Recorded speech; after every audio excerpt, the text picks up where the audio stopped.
उंगली उठाता एक बार क्या हुआ कि राजा उदास बैठा था, तो जिस राज पर उंगली उठाते उसको जितना भी नाम आया है सबको जलाना जाता। ये कौन सी मूर्खता हुई?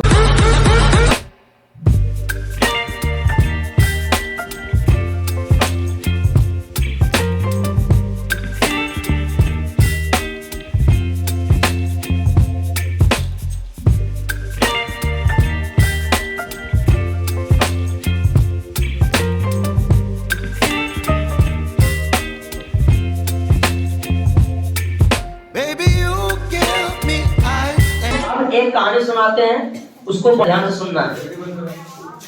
एक राजा था, उसका एक राज्य था और वो राजा का सैनिक वो किसी भी राज्य को जीत लेता था।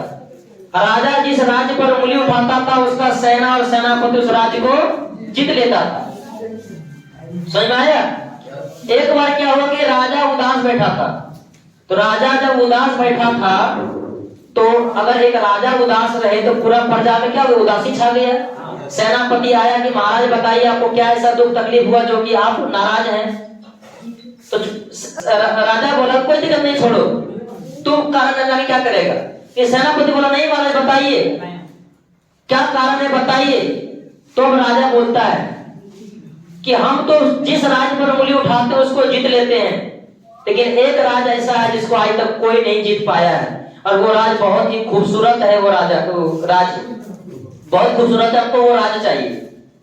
तो सेनापति बोला छोटी सी बात है, आप हमको बोलिए वो राज्य का नाम क्या और कहाँ है, हम अभी उस राज्य को जीत के आपको देते हैं। तो राजा बताया कि वो राज्य जो है एक टापू है, उसी टापू पर एक छोटा सा राज्य है, वो राज्य हमको जीतना हमको चाहिए, लेकिन वो राज्य को आज तक कोई जीत नहीं पाया है। जो भी वहां गया लौट करके नहीं आया। सेनापति बोला ठीक है महाराज आप आज्ञा दीजिए, हम अभी उस राज्य को जीत करके आपको सौंपते हैं। राजा क्या किया, सेनापति क्या किया, कुछ अपने सैनिक को लिया, पराक्रमी सैनिक को लिया और लेने के बाद 2-3 को नाव लिया, बोट लिया और उस बोट पर बैठ करके कुछ सेना ही उस समुद्र को पार करके उस टापू पर उतरा। और उतरने के बाद सेनापति उदास होकर बैठ गया। अब सेनापति उदास होकर बैठ गया तो सेना को लगा के कैसे जीत सकता है, इस सेनापति खुद मारेगा करेगा, हम लोग क्या करेगा, मारेगा। अचानक सेनापति उठता है और उठने के बाद बोलता है कि जितना भी नाव आया है सबको जला दो। सेनाओं में हड़कंप मच जाता है कि ये कौन सी मूर्खता हुआ कि जिस साधन से हम आए उसको जला देंगे, फिर हम लोग लौट के जाएंगे कैसे।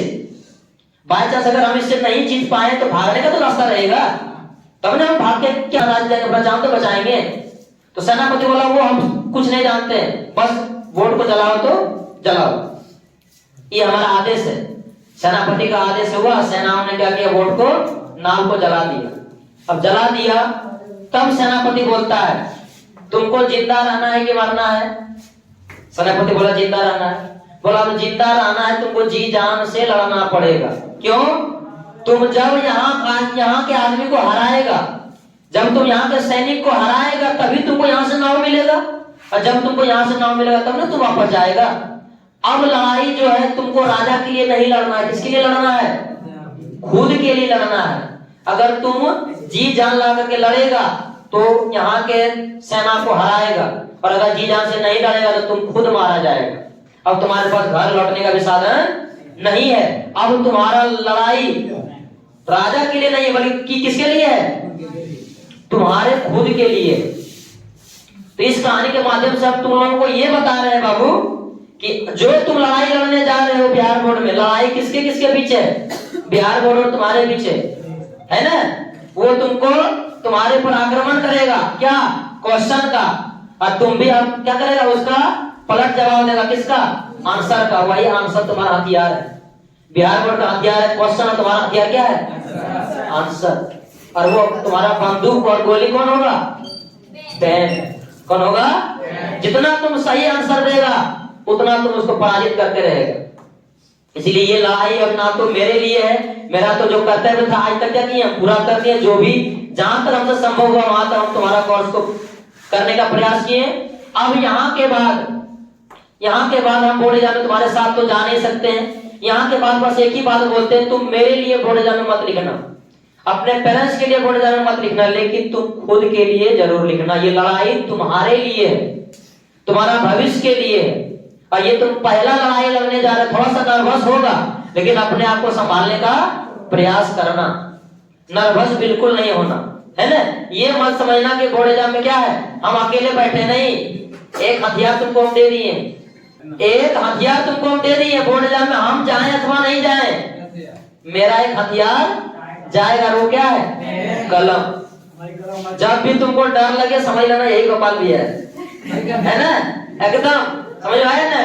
इसलिए हम लोगों का शुभ सेवा तुम लोगों के साथ है, तुम लोगों से हम अच्छे रिजल्ट का कामना करते हैं।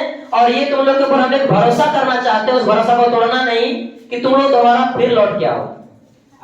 फिर लौट के आओ कैसे, नहीं इंटर में, नहीं इंटर में तो आना ही है तुमको सम्मान समारोह में।